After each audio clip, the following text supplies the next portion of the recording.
अस्सलाम वालेकुम। कोरिया के जाली पर्दे का बहुत ज़बरदस्त स्टॉक आया हुआ है। ठीक है, अच्छा, इसमें देखें जाली वाला पर्दा भी होगा और सादा पर्दा भी इसमें नज़र आ रहा है।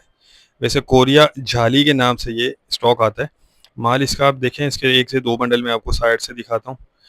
ये देख लें, कुछ इसमें ऑर्गेन्जा जाली भी नज़र आ रही है और बाकी ये कि जाली पर्दा भी इसमें होगा, सादा पर्दा भी इसमें आपको निकल सकता है। और कंडीशन माल की देखते जाएं, बहुत ज़बरदस्त है। कोरिया का 80 किलो का ये बंडल होता है।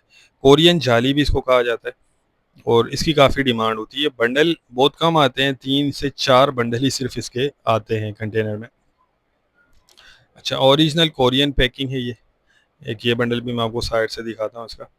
अच्छा, किसी बंडल में देखें रंगीन माल होता है, किसी में वाइट माल होता है। अब जैसे इसमें देखें आप, इसमें आपको वाइट माल नज़र आ रहा होगा। अब हो सकता है इसमें बंडल के बीच में जो है वो रंगीन माल हो, क्योंकि ये ओरिजिनल पैकिंग होती है। अब बीच में क्या है कि मतलब किस तरह के कलर्स वगैरह हैं, तो वो हमें नज़र नहीं आ रहे।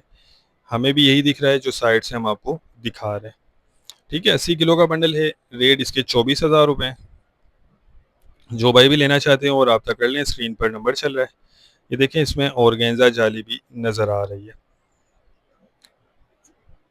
बाकी कंडीशन जो है वो बहुत ही ज़बरदस्त है माल की, और क्वालिटी जो है वो बहुत बेहतरीन है, क्योंकि कोरिया का है तो क्वालिटी वाइज जो है वो बहुत ही ज़बरदस्त चीज़ है। तो जो भाई लेना चाहते हैं रब्ता करके अपना ऑर्डर बुक करवा सकते हैं। स्क्रीन पर नंबर चल रहा है, इस पर आप रब्ता करके अपना ऑर्डर बुक करवा सकते हैं। पेमेंट हमारी एडवांस होती है। ठीक है, तो उम्मीद करता हूँ स्टॉक के हवाले से आपको आइडिया हो गया होगा। नेक्स्ट वीडियो तक के लिए हमें इजाज़त दीजिए। अल्लाह।